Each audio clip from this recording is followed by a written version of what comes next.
विद्यालय शिक्षा विधेयक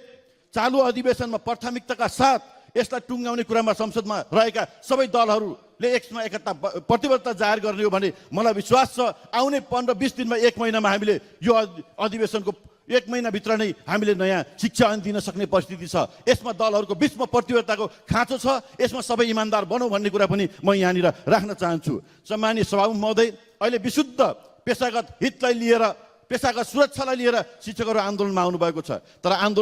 शिक्षकहरूको बीचमा यो आन्दोलनलाई विशुद्ध पेशागत हितमा मात्र केन्द्रित हुन नदिनेर आफ्ना राजनीतिक स्वार्थको रोटी सेक्नका लागि शिक्षकहरूलाई उत्तेजित पार्ने, तपाईहरु सडक नछोड्नु, सडक तताउनुस्, आन्दोलन गर्नुस्, स्कुल नफर्कनुस्, विद्यार्थीलाई नपढाउनुस् जस्ता जिम्मेवार तहमा रहेका नेतृत्वहरूले जुन अभिव्यक्तिहरू दिनुभएको छ, यसले वास्तवमा कतै शिक्षकहरूलाई गलत